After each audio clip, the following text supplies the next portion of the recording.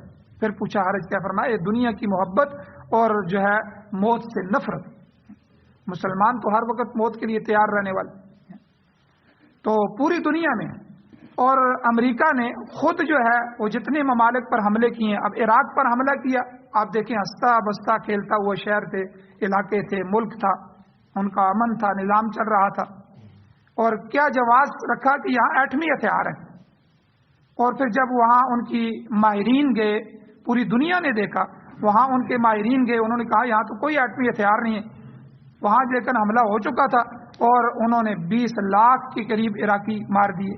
اب ان 20 لاکھ عراقیوں کو کون حساب کرے؟ مسلمان تھے، ان کا خون بہا دیا گیا، ان کے شہر تباہ کر دیے گئے، اور 18-20 لاکھ کی تعداد افغانوں کی شہید کر دی گئی، اور جو ہے اس کا کون حساب لے گا؟ تو بہرحال پوری دنیا میں اپنے دفاع کے لیے لڑنا، یہ تو صرف اسلام نہیں کہتا، خود اقوام متحدہ بھی اس کو فریڈم، آزادی کی جنگ کہتے ہیں۔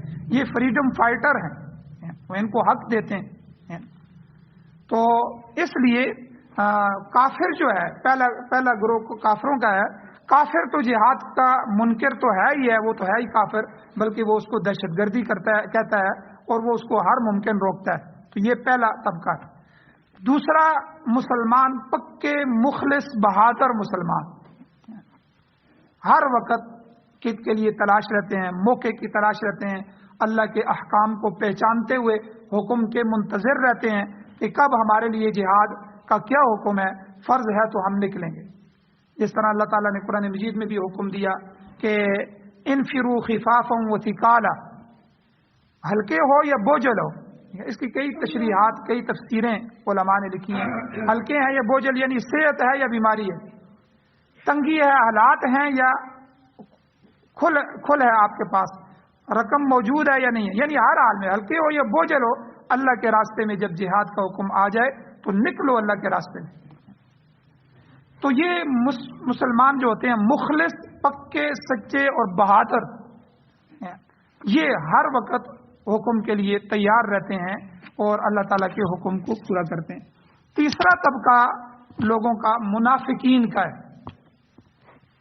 جگہ جگہ قرآن مجید میں اللہ تعالیٰ نے ان کے پول کھول دیے ہیں، جگہ جگہ جو بات کرتے ہیں قرآن مجید میں آیات اتر جاتی، اور یہ جو عذر کرتے ہیں، جو بہانے، جو ہیلے پیش کرتے ہیں، اللہ تعالیٰ نے حضور کو بتا دیا یہ بہانے کر رہے ہیں۔ اب منافق دو قسم کے ہوتے ہیں، ایک ہے اعتقادی منافق، جس کا عقیدہ یہ پیچھے بیک میں کفر کا ہے، بس وہ وقتی طور پر جان بچانے کے لیے یا برادری کے لیے یا حالات کے حساب سے وہ مسلمان ہو گیا ہے، کلمہ پڑھ لیا ہے، تو یہ تو ہو گئے اعتقادی منافق۔ جس طرح حضور علیہ السلام کے زمانے میں جو چند منافقین تھے، عبداللہ ابن ابی ابن سلول، یہ تو اس کی تو جو ہے وہ چادر پوشی اور تاج پوشی ہونے والی تھی، اتنے میں حضور آ گئے، اور پھر وہ مکہ کے آئے ہوئے لوگ بے سر و سامانی حالت میں، پھر ان کو حکومت مل جائے، لوگ اپنے علاقے میں باہر سے آئے ہوئے لوگوں کو قبول نہیں کرتے، تو قبول کر بھی لیں علاقے کے لوگوں کی وجہ سے یا کسی وجہ سے، تو وہ منافقانہ طور پہ قبول کرتے ہیں۔ تو یہاں اس کی حالت بھی یہی تھی کہ کسی حالت میں بھی اس نے اسلام کو قبول نہیں کیا، کلمہ پڑھتا تھا، مسلمان کہتا تھا، اپنے آپ کو مسلمانوں کی صفوں میں شامل رکھتا تھا، لیکن جو ہے اندر سے منافقت اور کفر تھا۔ یہ تو اعتقادی ہے کہ اس کا عقیدہ ہی کفر کا ہے، تو یہ اعتقادی۔ دوسرا عملی منافق ہے، وہ تو ہم میں سے بھی بہت سارے ہیں کہ ہیں تو مسلمان، اللہ کے ہاں تو مسلمان ہی لکھے جائیں گے، اور کل قیامت والے دن انشاءاللہ اللہ جنت بھی نصیب کرے گا، لیکن عمل ہمارے منافقین ہے. جس طرح حضور علیہ السلام نے حدیث میں فرمایا کہ منافق کی نشانیاں 3 ہیں. جب بولتا ہے تو ہمیشہ جھوٹ بولتا ہے. آج دیکھیں معاشرے میں اکثر لوگوں کی حالت یہ ہے 60-70% طبقہ جھوٹ اس کا وتیرہ ہے، تو یہ عملی منافق ہے. اور اسی طرح حضور اسلام نے فرمایا جب امانت رکھی جائے تو خیانت. آج آپ کسی کو 10 روپے بھی دے کے دیکھیں، قرضہ دے کے دیکھیں، اور وہ کہے گا 15 دن بعد واپس کروں گا، وہ سال بعد بھی کہے گا یار جان چھوڑو میں دے دوں گا، ادھر یوں کون سا میں بھاگ کے جاتا ہوں. 100 لوگوں کو کہ الٹا آپ کو بے عزت کر دے. اور امانت رکھ کے جائیں تو اس میں تو اللہ معاف کرے. تمہیں نہ خانہ کہ جب آپ امانت رکھیں گے تو وہ خیانت کرے.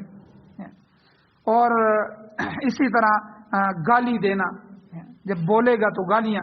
اب کئی لوگوں کی عادتیں ہوتی ہیں اور نوجوانوں کی خاص کر، وہ غصے میں بھی تو ویسے بندہ گالی دینا جائز نہیں ہے، لیکن وہ مذاق میں بھی بات میں بھی ان کی عادت بن جاتی ہے، گالیاں نکالتے ہیں. تو یہ عملی منافق ہیں، اعتقادی تو نہیں ہے، تو مسلمان ہی ہے لیکن عمل منافقوں والا ہے. اور اسی طرح حضور علیہ السلام نے فرمایا جس طرح کہ منافقین پر عشاء اور فجر کی نماز بھاری ہے، زور بھی پڑھ لیں گے، عصر بھی پڑھ لیں گے، کاروبار میں ہوں گے اور مغرب بھی نہیں چھوڑیں گے، لیکن عشاء گھر میں آ جائیں گے، ابھی پڑھتے ہیں، یہ ہے وہ ہے، اور فجر کے لیے اٹھیں گے نہیں. خود حدیث میں فرمایا ہے کہ منافقین کے لیے مومن آدمی تو چھلانگ لگاتا ہے، وہ تو پہلے سے تیار بیٹھتا ہے، اس کی آنکھیں خود بخود کھل جاتی ہیں، وہ تو کچی نیند سوتا ہے صرف آرام کرنے کے لیے تاکہ میں فجر اللہ کے سامنے پڑھ لوں، بلکہ اس سے بھی پہلے اٹھ کے وہ تہجد کا اہتمام کرتا ہے. تو منافقین کے لیے 2 نمازیں حضور نے خاص فرمائی، یہ بھاری ہیں. تو یہ سارے عملی منافق ہیں. تو بہرحال جو منافق ہے وہ بھی جہاد کا انکار نہیں کرے گا. حضور والے جو منافق تھے ان کا بھی قرآن نے یہ نہیں کہا کہ وہ آگے کہتے تھے ہم مانتے ہی نہیں ہیں جہاد کو، ہمارے یہ مسلمان تو کہتے ہیں مانتے ہی نہیں ہے، کون سا جہاد ہے. اللہ معاف کرے یہ جملے بڑے سخت قسم کے ہیں. لیکن وہ منافق جو تھے حالانکہ وہ پکے منافق تھے، وہ اعتقادی منافق تھے، پھر بھی ان کو یہ جرت نہیں ہوتی تھی کہ 5 وقت کی نماز بھی جماعت سے چھوڑ دیں. یہ حدیث میں بھی لکھا ہوا ہے کہ 5 وقت کی نماز بھی ان کو چھوڑنے کی ضرورت نہیں ہوتی. لیکن جہاد چونکہ سخت چیز ہے، جان جاتی ہے، اس لیے تاخیر کر دیتے تھے، لشکر اسلام نکل جاتا تھا. حالانکہ جس طرح حی علی الصلاۃ کی آواز لگتی ہے تو نماز فرض ہو جاتی ہے، نماز کا وقت ہے، فوراً ہر چیز چھوڑ کے نماز کی طرف آنا ضروری ہو جاتا ہے. اذان یہ اللہ کا منادی آواز دیتا ہے، اسی طرح یہ آواز لگتی تھی حی علی الجہاد حضور کی طرف سے.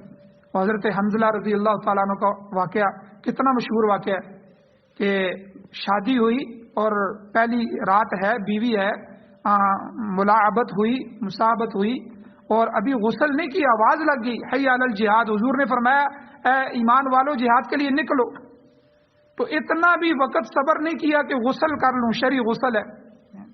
اللہ کے راستے میں نکل گئے، گھوڑا باندھا، زین باندھی، بس وہی دیر لگی، تیر تلوار اٹھائے، اپنے مشکیزے کسے اور گھوڑے کو تیار کیا اور نکل پڑے، اور پھر اسی جہاد میں شہید ہو گئے. جب شہید ہوئے تو حضور علیہ السلام جب ان کے اس میت پر پہنچے تو حضور نے چہرہ دوسری طرف فرمایا. صحابہ نے پوچھا حضور کیا؟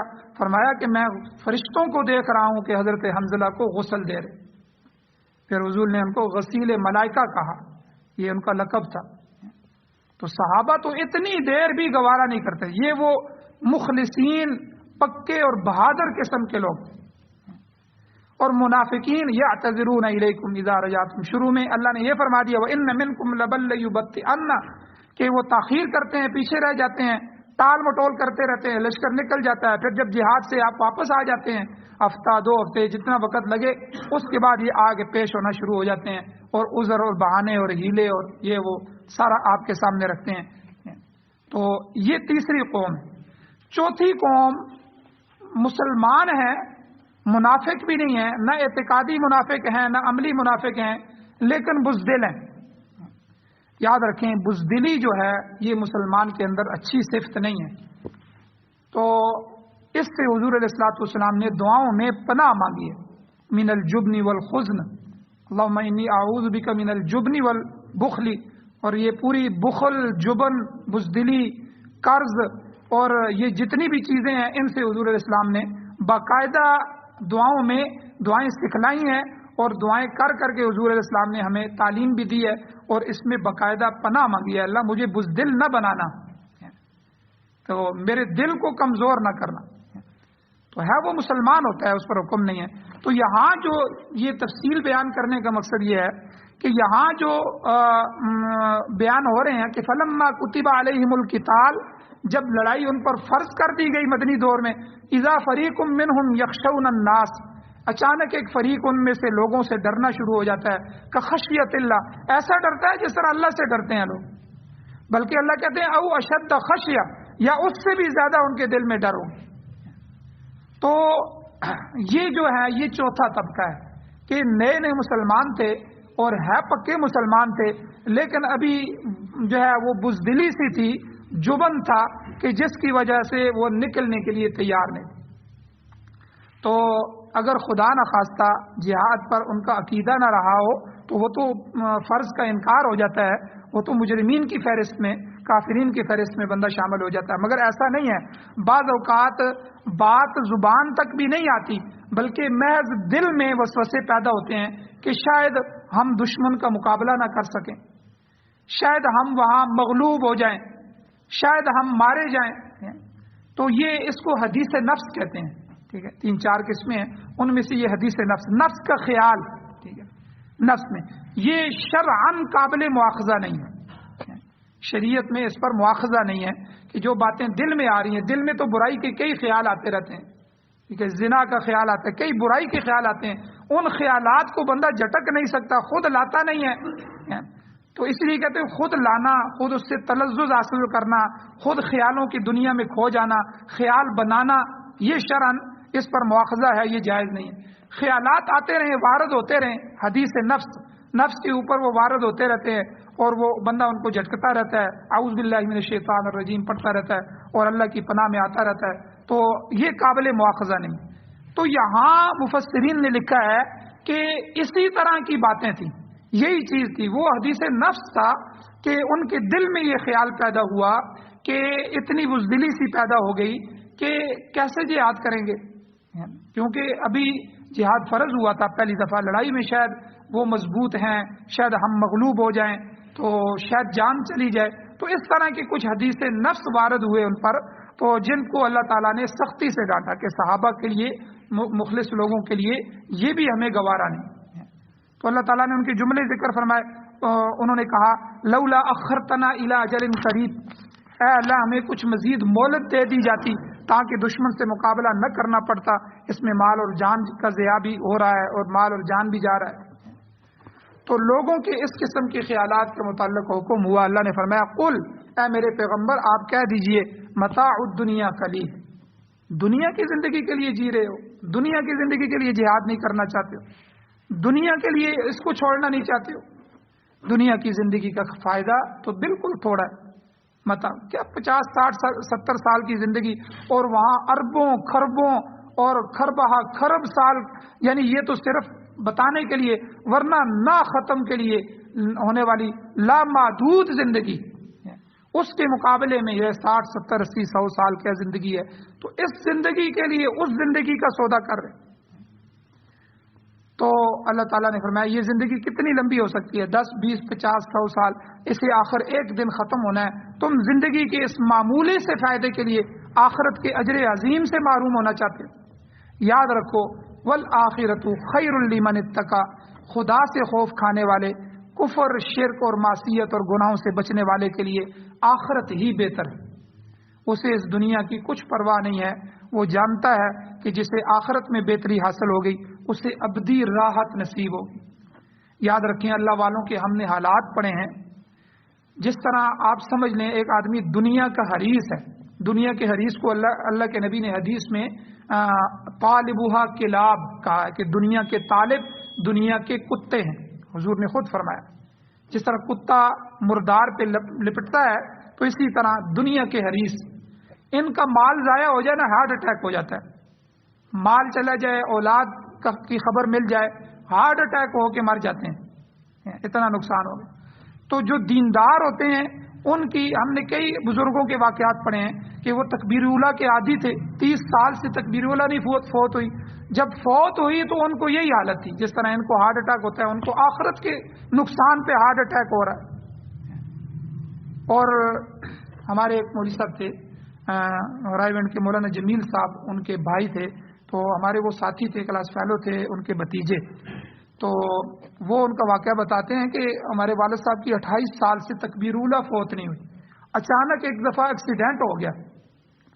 ایکسیڈنٹ ہو گیا تو بھائیوں کو خبر ہوئی، میں موقع پہ موجود نہیں تھا، انہوں نے اٹھایا تو اٹھا کے اسپتال لے گئے اور کئی گھنٹوں کا آپریشن ہوا، کئی جگہ سے ہڈیاں ٹوٹ گئیں، انہوں نے پاؤں کو بھی وہ اوپر لٹکا دیا، دونوں پاؤں کو، ٹھیک ہے، اور اس طرح ان کا کئی گھنٹوں کے بعد جو ہوش آیا، 2-3 نمازیں ان کی جا چکی تھی، تو اچانک ہوش آیا، آنکھیں کھلی ہی تو فوراً فرمایا ٹائم کیا ہوا ہے؟ انہوں نے کہا وہ میری تو 2 نمازیں ضائع ہو گئیں، کتنا نقصان ہو گیا، مسجد میں لے کے جاؤ، مسجد میں لے کے جاؤ۔ انہوں نے شور شروع کر دیا۔ وہ کہتے ہیں میں عالم تھا، دوسرے بھائی عالم نہیں تھے، وہ پریشان ہو گئے کہ اب والد صاحب کو کون سنبھالے گا، 28 سال سے تکبیر اولیٰ فوت نہیں ہوئی، نماز فوت ہونا تو دور کی بات ہے، اب کیا؟ تو انہوں نے فوراً مجھے کال کیا آپ جہاں بھی ہیں جلدی آئیں۔ تو کہتے ہیں میں فوراً پہنچ گیا، میں نے والد صاحب کو کہا کہ میں نے کہا جی آپ یہاں نماز پڑھیں، اشاروں میں نماز پڑھیں، آپ کے لیے حکم ہے۔ انہوں نے کہا نہیں۔ اب وہ آدمی بے قرار ہو جاتا ہے جس نے مسجد میں کبھی جو ہے وہ مسجد سے دور نہ ہوا ہو۔ تو کہتے ہیں پھر میں نے ان کو مثال دی، میں نے کہا جی حضور افضل ہیں کہ آپ افضل ہیں؟ دیکھیں عالم ہونے کا یہ فائدہ ہوتا ہے۔ تو انہوں نے کہا جی حضور تو بہت افضل ہے، حضور تو جو ہے دونوں جہانوں کے سردار ہیں۔ انہوں نے کہا دیکھو مسجد نبوی کے ارد گرد حضور کے حجرے تھے، جب آخر میں حضور بیمار ہوئے نا تو کتنی نمازیں ابو بکر صدیق رضی اللہ تعالیٰ نے پڑھائیں، حضور نہیں آ سکے، آپ کا گھر تو بہت دور ہے مسجد سے، حضور کے اجروں کے دروازے ہی مسجد نبی میں کھلتے تھے۔ تو یہ امت کے لیے ہے کہ جب آپ بیماری کی حالت میں ہو جائیں تو پھر اپنے گھر میں نماز پڑھیں۔ کہتے ہیں الحمدللہ، اللہ آپ کو جزائے خیر دے، مجھے تسلی ہوگی۔ دیکھیں حضور کی مثال دی تو فوراً تسلی ہوگی۔ کہتے ہیں اس کے بعد جتنی بھی نمازیں تھیں میں نے ان کو کہا کہ آپ چونکہ مستقل تکبیر اولیٰ والے تھے، جو عمل آدمی کر رہا ہو اللہ اس کو موت کے بعد بھی جاری رکھتے ہیں، ابھی تو آپ کی زندگی ہے، تو آپ یہاں نماز پڑھیں گے آپ کو تکبیر اولیٰ کی ثواب، نماز کا ثواب ملے۔ یہ دیکھیں بیٹے نے تسلی دی، ورنہ وہ دوسرے بھائی کہتے تھے وہ شاید اسی حالت میں بھاگ کے مسجد میں چلے جاتے، نقصان ہو جاتا۔ تو اس لیے یہاں اللہ نے فرمایا قل، اے میرے پیغمبر آپ ان کو کہیں متاع الدنیا قلیل، دنیا کا زندگی کا فائدہ تو بہت تھوڑا ہے، والآخرۃ خیر لمن اتقی، تقوی والے کے لیے تو آخرت بہتر۔ ولا تظلمون فتیلا، اللہ کہتے ہیں ایک دھاگے کے برابر بھی تم پر ظلم نہیں کیا جائے گا، ایمان اور جہاد کا پورا پورا بدلہ دیا جائے گا، اس لیے تم جہاد سے روگردانی کر کے اپنے اجر میں کمی کیوں کرتے ہو؟ بہرحال اللہ تعالیٰ نے یہ بات ایک باریک اور لطیف پیرائے میں بتا دی کہ دل میں برے وسوسے نہ آنے دو، اگرچہ ان کا مواخذہ نہیں ہے پھر بھی حتی الامکان ان کو قریب نہ پھٹکنے دو، بلکہ جہاد پر تیار رہو، کمر بستہ ہو کر اللہ کی دائمی رحمت میں داخل ہو جاؤ۔ آخر میں اللہ تعالیٰ نے پھر فرمایا یہ دنیا کی زندگی بالکل عارضی ہے، بہر طور ختم ہونے والی ہے، آخر موت آنے والی ہے۔ اینما تکونوا یدرککم الموت، تم جہاں کہیں بھی جاؤ گے موت تمہیں پا لے گی، تم اس سے بچ نہیں سکتے۔ گزشتہ صورت میں بھی گزر چکا ہے کہ اگر تم لڑائی میں شامل نہ بھی ہو تو تمہارے پاس کیا گارنٹی ہے کہ تم ہمیشہ زندہ رہو گے؟ ہو سکتا ہے کہ جنگ میں شریک ہونے والوں سے پہلے تمہیں موت آ جائے۔ جس چیز سے انسان بھاگتا ہے وہی اس کو پیش آ جاتی ہے۔ موت کا فرشتہ تو باہر صورت پہنچ کر رہے گا، وَلَوْ كُنْتُمْ فِي بُرُوجٍ مُشَيَّدَةٍ، اگرچہ تم مضبوط اور مستحکم قلعوں میں بند کیوں نہ ہو جاؤ۔ حضرت مولانا انور شاہ کشمیری رحمۃ اللہ علیہ فرماتے ہیں مضبوط دیواریں اور قلعے یہ جو ہیں یہ فرشتوں کے سامنے ہوا میں اڑنے والے پرندوں کی طرح ہیں۔ جس طرح پرندہ ہوا کو چیر کر آگے گزر جاتا ہے، ہوا کو چیرنے میں اس کو کوئی دقت پیش نہیں آتی، اسی طرح ملک الموت اور دوسرے فرشتے بلا روک ٹوک ہر مقام اور ہر جگہ پر پہنچ جاتے ہیں۔ لہٰذا تمہیں موت سے ہرگز خوف نہیں کھانا چاہیے، جہاد کے لیے ہمیشہ آمادہ رہنا چاہیے اور جہاد کے لیے کمر بستہ رہنا چاہیے۔ اللہ تعالیٰ سے دعا ہے اللہ ہمیں عمل کی توفیق عطا فرمائے، آمین۔ الحمدللہ رب العالمین والعاقبۃ للمتقین والصلاۃ والسلام علی رسولہ النبی الامی الکریم۔ یا اللہ ہماری کمیوں کوتاہیوں کو معاف فرمائیے، درگزر فرمائیے، صغیرہ کبیرہ گناہوں کو معاف فرمائیے۔ یا اللہ قرآن و سنت کو پڑھنے، پڑھانے، سننے سنانے، سمجھنے سمجھانے، اس کی اشاعت کرنے اور اس کے غلبے کے لیے اپنی جان مال عزت آبرو یا اللہ ہر چیز پیش کرنے کی توفیق عطا فرما۔ یا اللہ امارت اسلامیہ شریعہ خلافت راشدہ کا قیام نصیب فرما۔ یا اللہ قرآن و سنت کا غلبہ نصیب فرما، قرآن و سنت کی حکومتیں نصیب فرما، قرآن و سنت کو بطور آئین، بطور دستور، بطور ضابطۂ حیات ہمارے مقدر فرما۔ یا اللہ پاکستان سمیت پوری دنیا میں یا اللہ اپنا قانون، اپنا نظام نصیب فرما۔ یا اللہ جو حضرات پریشان حال ہیں ان کی پریشانیوں کو دور فرمائی، جو بیمار ہیں ان کو شفا عطا فرمائی۔ یا اللہ جو حضرات ایمان کی حالت سے اس دنیا سے جا چکے ہیں یا اللہ ہم سب کی بخشش فرمائی۔ صلی اللہ تعالی علی خیر خلقہ محمد و آلہ واصحابہ اجمعین برحمتک یا ارحم الراحمین۔